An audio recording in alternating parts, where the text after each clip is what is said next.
Welcome back. Thanks for staying with us. You're watching Beyond World is One with me, Disha Biswa. And this is Speed News. Let's get started.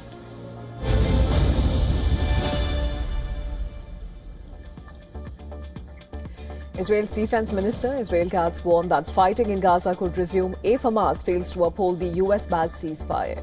This warning came after Hamas handed over the remains of 2 more deceased hostages, citing inability to retrieve additional bodies without specialized equipment.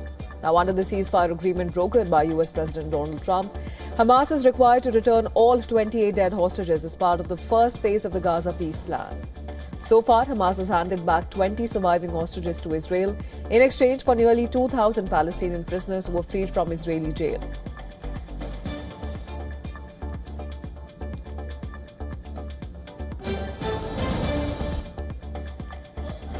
Pakistan and Afghanistan agreed to 48-hour ceasefire after airstrikes and deadly border clashes left dozens dead and injured on both sides. Well, before the ceasefire came into effect, Pakistani security officials claimed that they targeted a Taliban brigade in Spin Boldak town in Kandahar, while Afghanistan's defense ministry spokesperson claimed residential areas were hit. The Pakistani Ministry of Foreign Affairs stated that both Pakistan and Afghanistan Taliban have engaged in constructive dialogue during the ceasefire, aiming to find a positive solution to the complex issue. Meanwhile, the Taliban government in Afghanistan ordered its army to respect the ceasefire.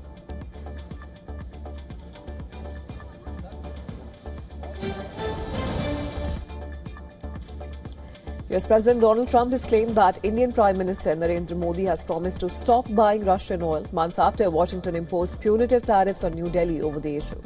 Trump described it as a big move in Washington's campaign to isolate Moscow over the war in Ukraine. The move aims to further restrict Russia's energy revenues amid the ongoing tensions. Now, currently, India and China are the largest buyers of Russian seaborne crude exports, benefiting from discounted prices due to Western sanctions.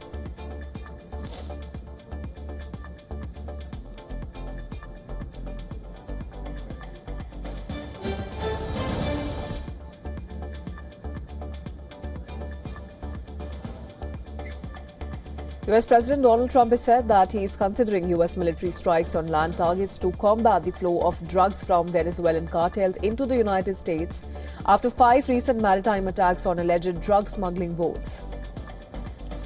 Now, Trump has also confirmed that CIA-led covert operations have been authorized inside Venezuela, signaling a major escalation in Washington's pressure strategy against President Nicolas Maduro. In response, Venezuelan President Maduro condemned what he called CIA-led coup d'etat, saying there would be no war in the Caribbean, no regime change and no CIA-orchestrated coups.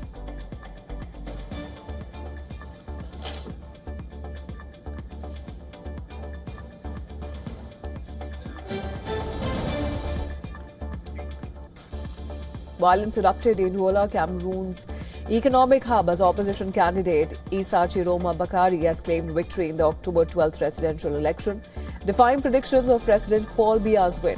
A heavy security presence would be seen in the city after the unrest and spent tear gas canisters littered the ground. Now, Bakari, a former government minister, declared himself the winner on social media, stating his victory is clear and must be respected.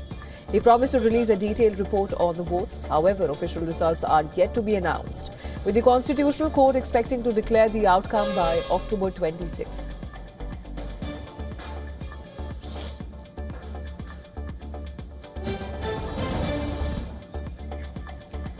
Thousands of Peruvians took to the streets of Lima on Wednesday in the first major protest against interim President Jose Reri, which escalated into violent clashes with riot police. Protesters demanded action against rising crime rates, the closure of Congress, and even called for a constituent assembly to rewrite the constitution. Protesters set fire to fences and hurled Molotov cocktail, fireworks and other objects at police lines. Riot police responded with tear gas as they moved to disperse the crowds. Hundreds of protesters marched towards the Congress building, carrying banners opposing the new government. The protest took place on the 6th day since the impeachment of President Dina Boluarte, who was replaced by Reri, who was the first in line to succeed him as the head of Congress.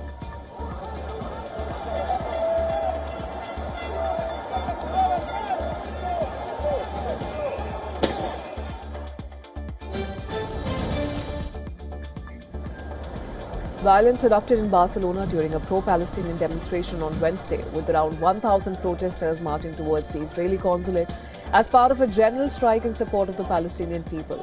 The protesters clashed with police, setting bins on fire, smashing windows of banks and fast food restaurants. Authorities detained several people, with reports indicating 15 detentions, including 11 minors. The Spanish police reported injuries, with 20 officers hurt in a similar protest on Saturday. The Spanish government has been vocal in its criticism of Israeli military's operation in Gaza, a stance that has garnered significant public support.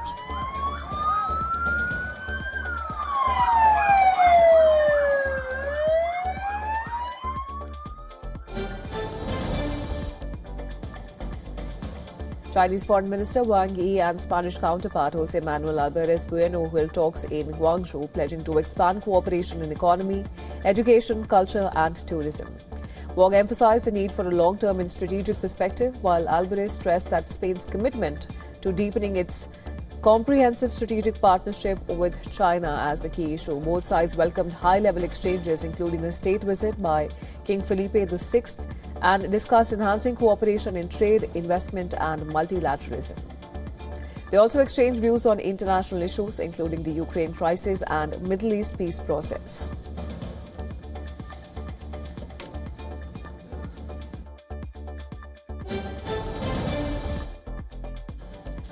The National Bolivarian Army Coordinator, one of 5 dissident groups that emerged from the former FARC guerrilla movement, on Wednesday handed over the first portion of 14 tons of war material for destruction as a sign of peace in negotiations with the government of Colombia. The delivery of explosives, grenades, mortars and other devices is so far leftist government Gustavo Petro's most significant step towards bringing this group, made up of 2,000 people, including fighters and collaborators, out of the country's 6-decade internal conflict that has left more than 450,000 dead. The war material was detonated in a controlled operation by the National Army in a rural area of the jungle department of Putumayo near the municipality of Puerto Asis.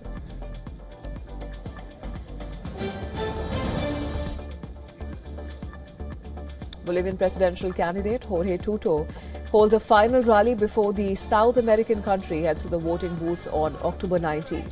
The ex-president will go head-to-head with Senator Rodrigo Paz, both with promises to fix the country's broken economy. Polls indicate he is the favourite for Sunday's runoff election against centre-right candidate Rodrigo Paz. Now, interestingly, he served as a minister under former President Jaime Paz Zamora, his rival's father.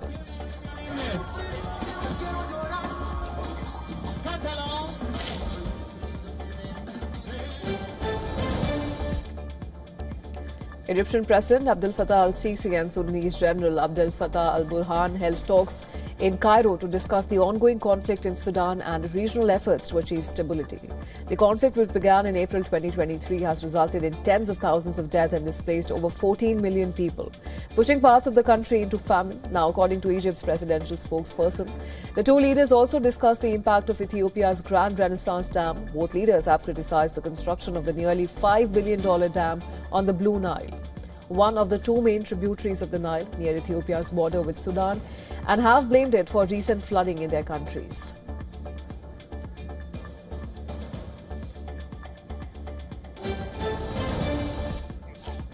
Less than a day after federal agents deployed tear gas during a chaotic incident on Chicago's southeast side, community members and volunteers from United Workers Center took to the streets to distribute Know Your Rights materials. The incident occurred on October 14th near 105th Street and Avenue N, following a car chase and crash involving customers and border protection agents, resulting in at least 3 detentions. Community leaders have attributed the federal agency's action to racism and emphasized the community's commitment to peace and standing up for their rights, calling for documentation of any illegal detention or violent encounters with ICE or CBP.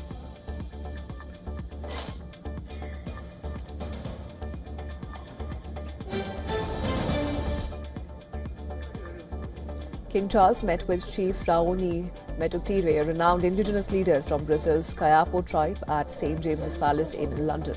The chief, believed to be around 93 years old, thanked King Charles for his efforts to protect the Amazon and its inhabitants, highlighting the urgent need to stop deforestation.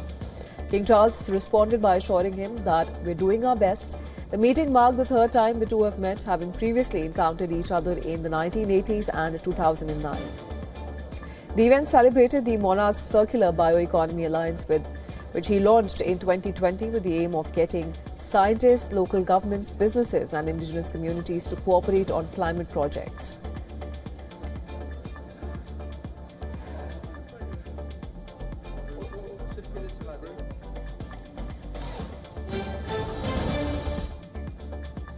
Alphabet-owned YouTube has resolved a global outage that disrupted video streaming for thousands of users worldwide on Wednesday, which is the 15th of October 2025. The issue affected YouTube's main platform, YouTube Music and YouTube TV, impacting users across the US, UK, Canada and Australia. Outage tracker Down Detector reported that at its peak around 7:55 p.m. ET, 3,66,172 users in the US had reported issues with YouTube. YouTube confirmed in a post on X that the problem has now been fixed, though it did not specify the cause of the disruption.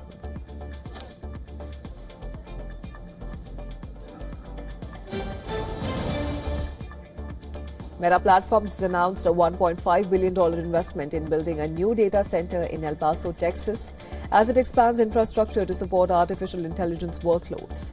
The facility, Meta's third in Texas and its 29th globally, is expected to come online in 2028 and can scale up to 1 gigawatt site, enough to power a city the size of San Francisco for a day, making it one of the largest planned data center campuses in the US. According to Meta, the new facility is projected to create about 100 permanent jobs and employ over 1,800 construction workers at its peak.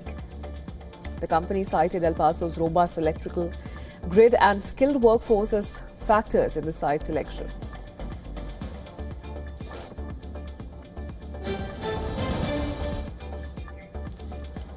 According to a report by Bloomberg, Apple's newly appointed AI executive, Kay Yang, is leaving the company to join Meta Platforms.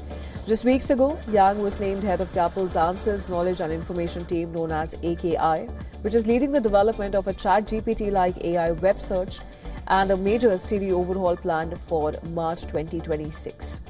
Meta has been intensifying Silicon Valley's AI talent war, hiring experts from Apple, Google, and OpenAI as it builds advanced AI models.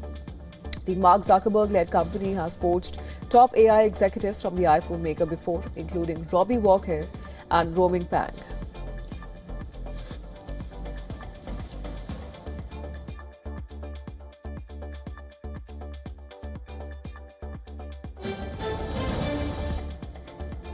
Oil prices climbed about 1% in early Thursday trading after President Donald Trump said India's Prime Minister Narendra Modi pledged to stop buying Russian oil, which currently makes up a third of India's imports.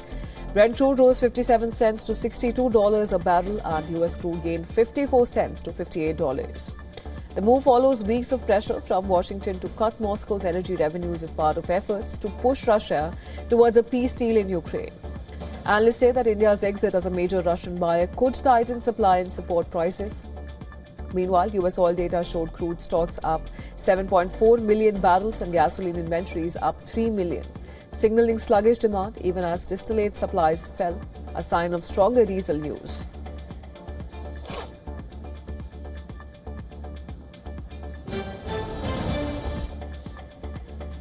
The US dollar slipped on Thursday, pressured by renewed US-China trade tensions and rising bets that the Federal Reserve will cut interest rates later this year.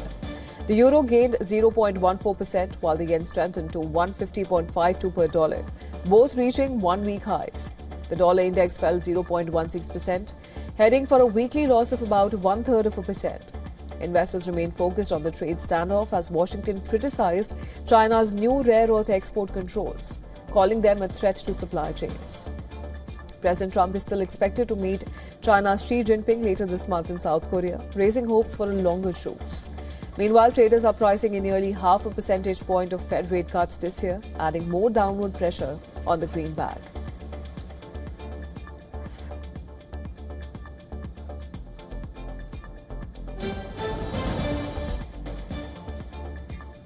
Elon Musk's legal fight over his $56 billion Tesla pay package has reached its final stage on Wednesday.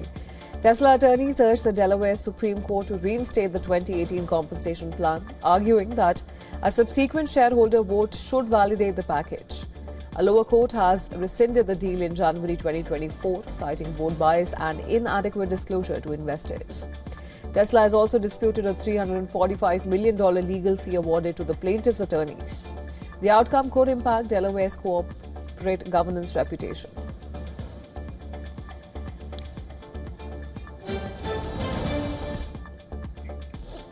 Australia's unemployment rate unexpectedly jumped in September to 4.5%, which is the highest level in nearly 4 years, as more people entered the job market. Although net employment rose by 14,900 jobs, it came in under forecast and full-time job growth was modest.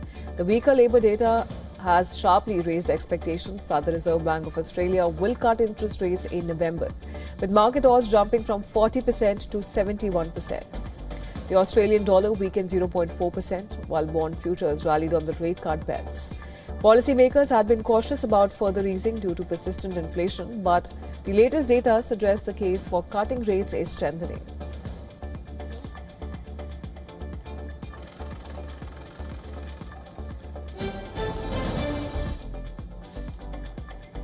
India is set to host the 2030 Commonwealth Games. Ahmedabad has been chosen ahead of the Nigerian capital of Abuja by an evaluation commission of the governing body of Commonwealth sport. The decision to hold the Games in Ahmedabad is now expected to be ratified at the organization's General Assembly in Glasgow on the 26th of November. The approval is going to be a formality. India's Home Minister Amit Shah has hailed the decision, saying it is a day of immense pride and joy in India. India last hosted the Commonwealth Games in 2010.